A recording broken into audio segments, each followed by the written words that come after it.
George Novack's Understanding History. Apropos of Professor Popper and his methods. Does history have any regularities that can be scientifically known and used to foresee and shape the future? Marxism says yes, positivism says no, to this cardinal question of sociology. Both the positivists and their ideological cousins, the pragmatists, are extremely dubious about the existence of sociological laws and the possibilities of ascertaining the direction of social developments. They disavow historical determinism, especially in connection with the prospects of capitalism, and are intent upon disqualifying the claims of Marxism to be scientific. Their case is most vigorously argued nowadays by Professor Karl Popper of the University of London, author of The Open Society and Its Enemies, The Logic of Scientific Discovery and the Poverty of Historicism. This influential theorist of positivist method in the social sciences is a proponent of piecemeal social engineering. He is also a pioneer of Cold War liberalism whose reputation in the West has been enhanced by the political consequences of his views. As early as 1945 he expounded the thesis that the central issue of our time was the world conflict between capitalist democracy and communist totalitarianism, the first safeguarding the values of reason, freedom, democracy, individualism, and liberalism in an open society, the other promoting collectivism, servitude and authoritarianism in a closed society. The contending camps had their respective philosophies in a flexible empiricism versus a dogmatic dialectical materialism. Professor Popper is not conservative but progressive in his social outlook. He expresses agreement with Marx that philosophers should not simply interpret the world, but help change it. He contends, however, that Marxist historical method is not suited for that purpose. Its pretensions to scientific knowledge of the laws of social development are spurious. Although Professor Popper believes in a kind of physical necessity, he does not extend any determinism to social phenomena. In an address on prediction and prophecy in the social sciences, delivered at the 10th International Congress of Philosophy at Amsterdam, 1948, and printed in Theories of History, edited by Patrick Gardiner, he asserts that there exists no law of evolution, either for plants and animals or for man. Consequently, there is no factual basis for forecasting economic, political, or historical developments. He labels the irrepressible fondness for prediction shared by diverse schools of sociology as historicism and focuses his attack upon Marxism as the worst offender in the practice of futurism. Scientific socialism maintains that the purpose of both natural and social science is to know in order to foresee correctly and act most effectively. That is its practical value, the reason why so many people devote so much time to scientific work and governments today subsidize it so heavily. Professor Popper dismisses this aim in sociology as wishful thinking. It is the modern secular version of an age-old dream of prophecy, the idea that we can know what the future has in store for us, and that we can profit from such knowledge by adjusting our policy to it. The kind of predictability pursued by historical materialists, who believe that human affairs are causally determined and lawful, is a chimera because history exhibits no regularities, he says. It is largely made up of singular cases. Non-repetitive events are the most striking aspects of historical development, he writes. Obviously, no general laws can be derived from an endless series of purely unique events. If every occurrence in social life and the procession of history was as unprecedented as he proclaims, scientific analysis would indeed be impossible. So would any reasonable orientation and effective action. Positivism claims to be superior to dialectical materialism because it is not dogmatic but faithful to the facts. The rival theories may therefore be tested by reference to the basic facts about the regularities and irregularities of social existence and historical development.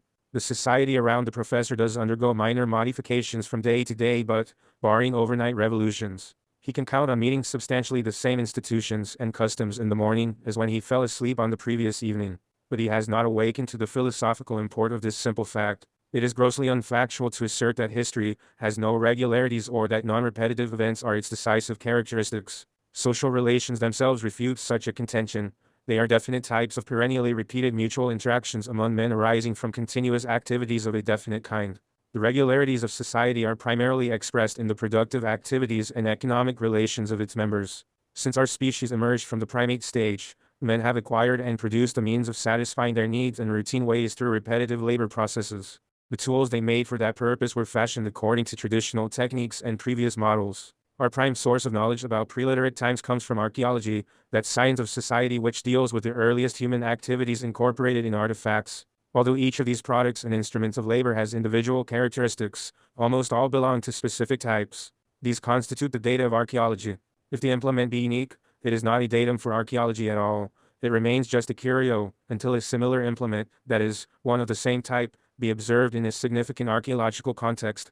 Archaeologists must ignore the small individual peculiarities of any given knife and treat it as an instance of one or another of the standard types, as a member of that class of knives. Observes V. Gordon Child in a short introduction to archaeology. Jacques Hawks tells us that in the Lower Paleolithic period the hard axe, although it was gradually improved, remained in use as the dominant tool form for over 250,000 years. The social relations of the most primitive peoples were as simple and standardized as their instruments of production. The small bands or tribes of Stone Age food gatherers, hunters or fishermen, had collectivist institutions and customs. The scope of variations in their social organization were held within the narrow limits prescribed by their mode of production. They might live in caves or camps but had, as a rule, no permanent settlements. The innovation of food production which gave rise to barbarism introduced the first epoch-making changes and extensive diversifications into primitive social structures. But the barbaric communities and kingdoms were based upon agriculture.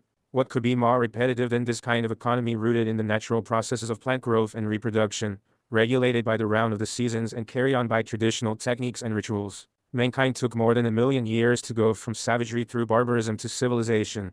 This crawling pace indicates how greatly recurrences outweighed novelties in daily life. Even after the most advanced sections of humanity became civilized, the fixity of social relations and the slow and intermittent rate of change in the agricultural societies culminating in feudalism betokened the predominance of repetition in the lives and labors of their human constituents. Change becomes the rule rather than the exception in society and history only with the advent of capitalism, precisely because of the peculiar nature of its mode of production. Unlike previous master classes, the bourgeoisie is impelled by the dictates of its economic interests to keep modernizing and revolutionizing the conditions of production. This is imposed by competition, the necessities of capital accumulation, the drive for the maximization of profits. Incidentally, that is why the peasant is historyless, the proletariat is so historical-minded, and theorists like Professor Popper are so preoccupied with the problem of changeability. However, bourgeois changeability has inherent limits. As much as the capitalist class may reform the economy and other parts of society, it cannot replace the mode of production and appropriation upon which its property, profits and power rest. It must safeguard these at all costs. This conservative basis of its socio-economic position clashes with the cumulative changes in the rest of the system. The intensification of these contradictions in its system has led to grave social and political crises that have already resulted in the overturn of capitalist relations in countries on 3 continents. What about the non-recurrent features of events? These may be interesting and dramatic, but they cannot be the decisive causal factors, the main determinants and driving forces of history. Random events are usually the unessential, accessory, incidental, superficial and trivial aspects of the historical process. However, this is not always the case. Qualitatively new events or deviations from the norm, which ordinarily have little historical consequence or negligible scientific significance, can be converted into causally important factors. They become determinative to the extent that they are reduplicated. In the further course of development, the previously unprecedented can become more and more of a causally effective precedent. History would never progress if unique events did not contribute to its making. But novelties acquire weight in the total process of determination only as they forfeit their originality and become recurrent. This dialectical process can be seen at the dawn of humanity. According to the labor theory of social origins, tool-using and tool-making differentiated man from the beasts. The occasional use of natural objects as tools for some momentary purpose by other anthropoids had no enduring evolutionary consequences and brought about no fundamental changes in their animal mode of existence. The regular and collective use and fabrication of tools and the habitual skills associated with them converted our primate progenitors into human beings. The same is true of that sound tool, language. Sporadic cries of other species had no social significance and made no essential difference in their relations. The reiteration of verbal utterances by our ancestors, in conjunction with their cooperation in labor, created speech. Language is rooted in the reproduction of words, the conventionalization of meaningful references to things, the stabilization of grammatical elements and structures to which Professor Popper has to conform in order to communicate with us. The main task of historical and social science, according to Marxism, is to find out the pattern of all those regularities and formulate them into laws that express the necessary connections of objective realities in their evolution. Such regularities are not confined to established social structures. They also operate within the evolutionary and revolutionary changes, which bring new and higher types of social organization into existence. These processes begin with occasional variations from the customary pattern which massively recur, until they acquire power enough to overthrow and replace the old order. Professor Popper avers, in defiance of the facts, that only variables and not constants shape history. Actually, history is made by the interplay of its constant and variable elements. In the course of development, constants turn into variables and variables into constants, and they do so, not in an arbitrary manner, but in lawful, materially determined ways. Let us review a case from the history of politics, the relations between monarchy and democracy.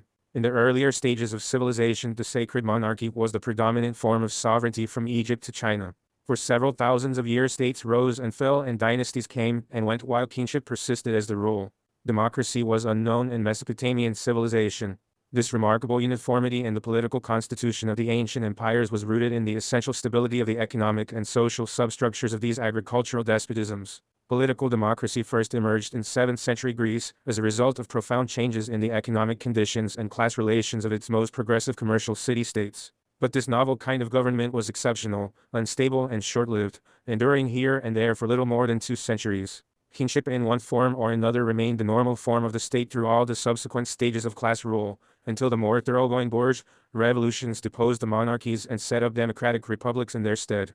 Even so, parliamentary democracy did not become widespread or deep-seated until the peak of capitalist expansion and stability was reached in the 19th century, and then was largely restricted to the richest, most favored nations of the West. The monarchy that in its twilight monopolized political life at the dawn of class rule has become a rarity, a curious decorative relic, because the fundamental historical conditions for its survival and revival are no longer at hand. Popular sovereignty, on the other hand, which was absent in the first civilizations, is today regarded as the normal and most desirable form of government to which even anti-democratic regimes pay lip service. What was once constant has become variable and vanishing, what was non-existent is on the rise and constantly growing. The second case, taken from technology, deals with an analogous transformation in the relations between the two major consecutive types of means of labor. Until 200 years ago men used nothing but hand tools in production. Machines were an insignificant exception. This historical constant was set aside by the large-scale introduction of machinery, an innovation which came about lawfully and comprehensibly by transferring the function of handling the working tool from a human being to a mechanism. The more complex and efficient means of production displaced the more primitive and less productive implements as the capitalists recognized their greater profitability. In factory industry the use of hand tools is exceptional while machine production is its basis. Their roles have become reversed. This fundamental change in technology generated a host of others, which together constitute industrial capitalism. Under this system tens of millions of people get up 5 to 6 days a week and go to work for 8 hours or more for wages in enterprises operated by capitalist owners for their private profit. Whatever their individual differences and personal preferences, the wage workers must submit to this standard type of labor relation in order to get their daily bread, pay the landlord monthly and meet installment loans regularly. This is not an accident but a necessity of capitalism, its fundamental law, the source of its exploitation. Professor Popper denies that there are any such essential necessities in economic activities and social relations or that the aim of sociology is to discover and explain them in order to foresee their development.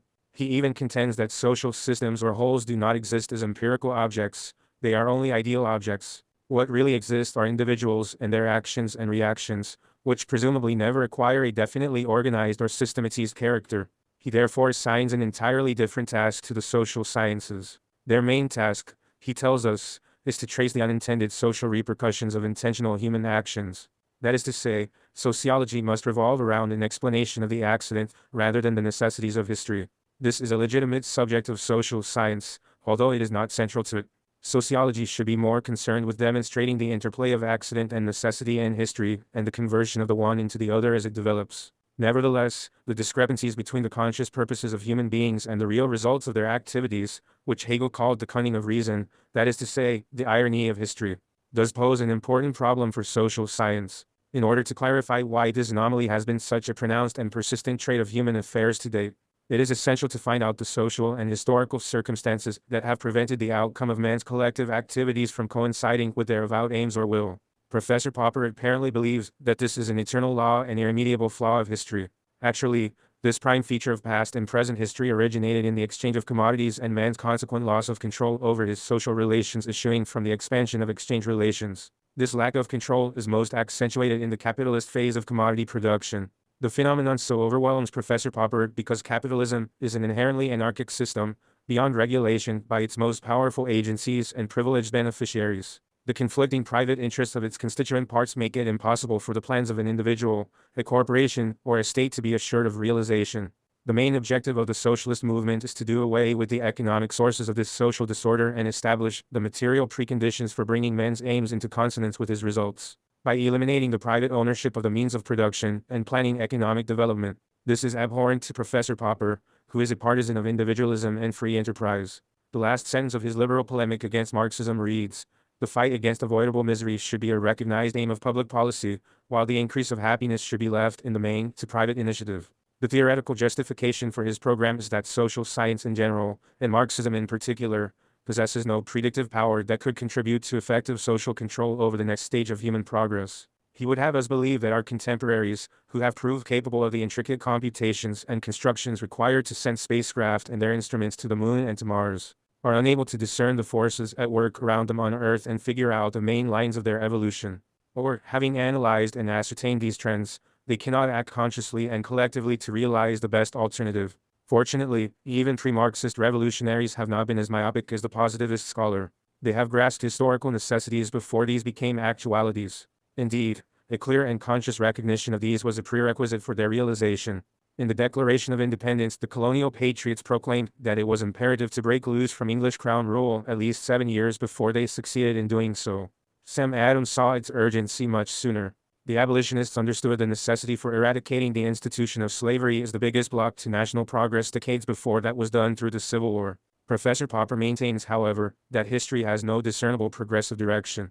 To assume, as historicists and Marxists do, that we can know where a social structure is, or is not, heading is to arrogate a divine foresight forbidden mere mortals. According to his highly subjective and idealist conception, history can have only the meaning individuals ascribe to it. This is contradicted by the entire march of history. Every primitive people and outlived ruling class expected to perpetuate themselves and projected that wish upon their historical horizon. In North America, the Indians, the feudalists and the slaveholders asserted their will to survival through furious resistance. Yet all were swept under by the invincible forces of bourgeois civilization. Their subjective desires could not prevail over historical necessities. Why then should scientific socialism be prohibited from analyzing the structure and functioning of capitalism, identifying the strategic forces and factors which affect its development, foreseeing their further trends, at least in outline if not in concrete detail, and devising a practical program of revolutionary action? Is there any empirical evidence that this can be done? The Communist Manifesto of 1848 was so prescient that even today, it is more pertinent to contemporary realities than any other political document of its time. Here are two examples of Marxist foresight, one confirmed in a positive, the other in a negative manner. In 1906, Trotsky set forth his theory of the permanent revolution, which predicted that the proletariat would have to take power and adopt socialist measures in the coming Russian Revolution. That is what happened in 1917. 12 years later, the exiled Russian Marxist declared in a series of writings that German capitalism had been plunged into so severe a crisis by the crash of 1929 that the shaky Weimar Republic was doomed.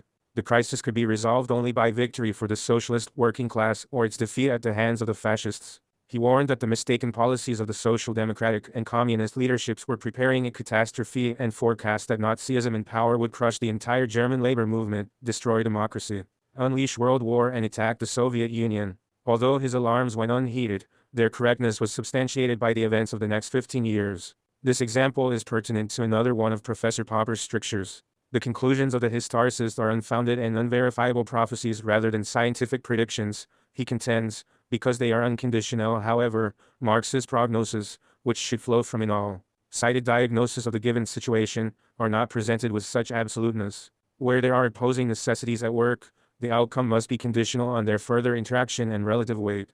Proceeding from a knowledge of the laws of the class struggle and their specific refraction in the Germany of the Weimar Republic, Trotsky concluded that the rickety bourgeois democracy could not be saved and only two opposing roads were open under the given circumstances, fascism or socialism. He stated that all the objective conditions for another October 1917 were present, but that the subjective factors of correct leadership would have to be brought to bear for the favorable variant to be achieved. If the divided leadership of the working masses failed to apply the right policies in time, Hitler would win.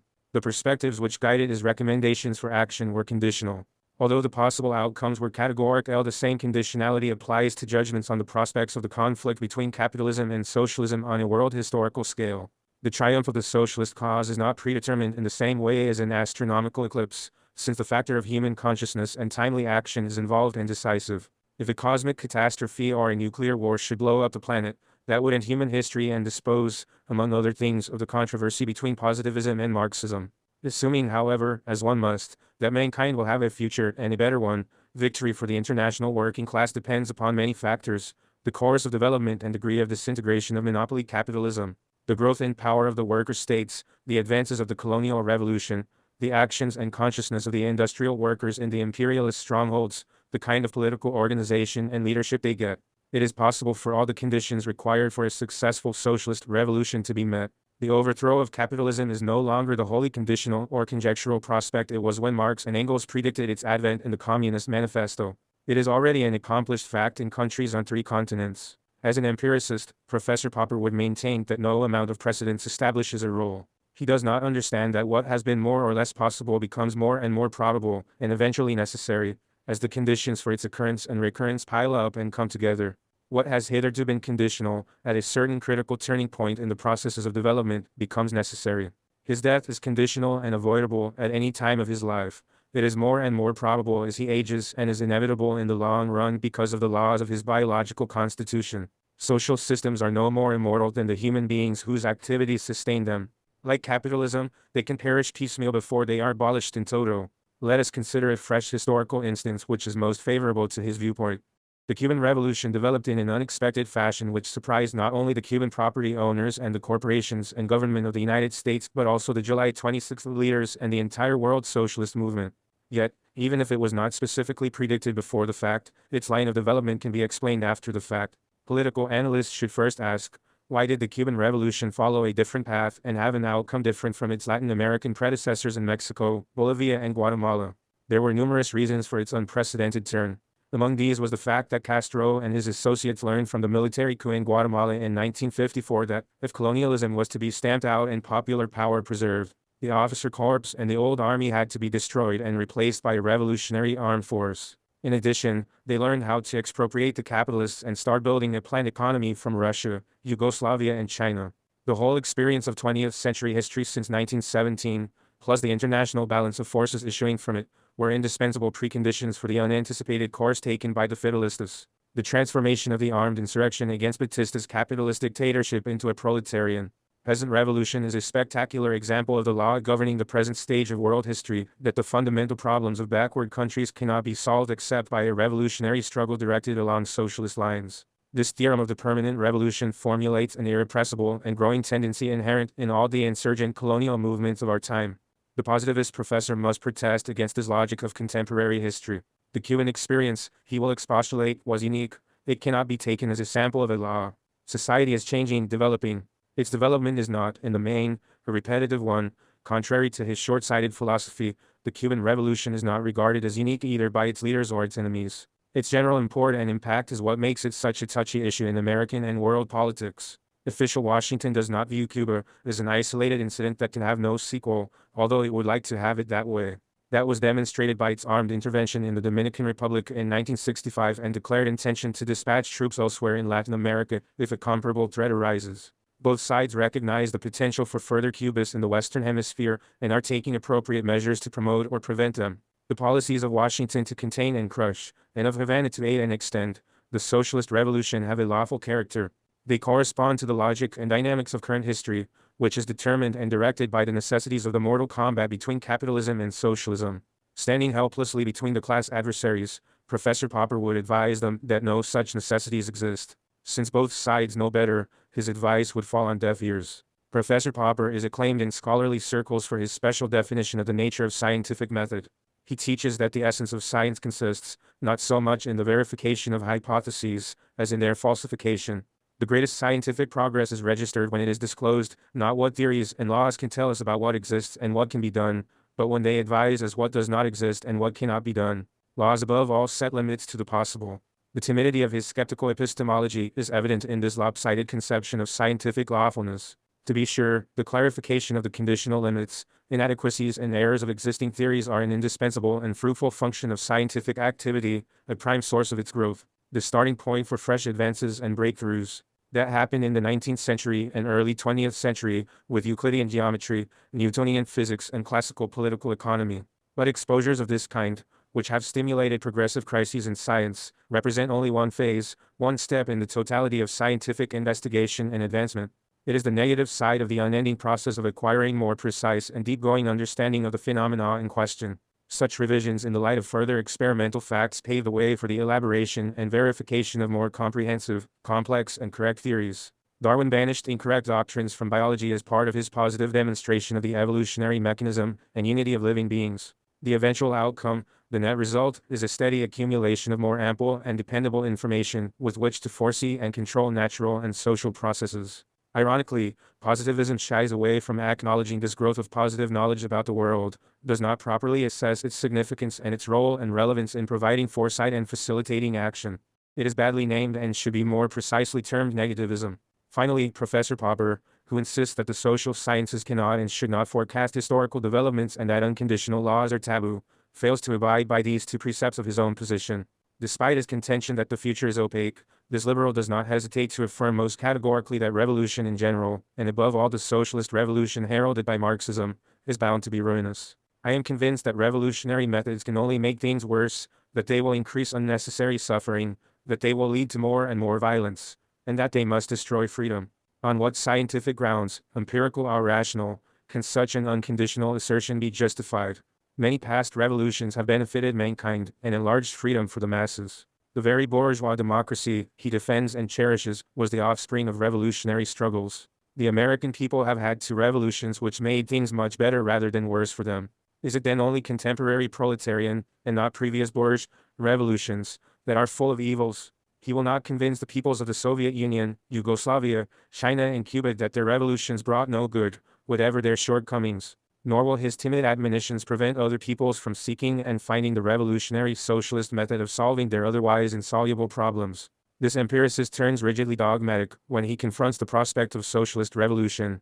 In order to uphold gradualism and piecemeal reform at all costs, he is compelled to throw overboard the principles of his own method and relapse into ahistoricism, an absolute rule that revolutions always and everywhere have baneful results. Such inconsistency is a congenital vice of positivist epistemology. It is engendered in the last analysis by the predicament of the middle-class liberal under monopoly capitalism who wishes to work toward a better society but fears to overstep the framework of the established order in his views, perspectives, and actions. Others, who refuse to be hemmed in by these arbitrary and essentially reactionary standards, are told that they are unscientific. This demonstrates how different conceptions of science and its methods, which appear so remote and detached from everyday life, have their social implications, class affiliations, and political uses.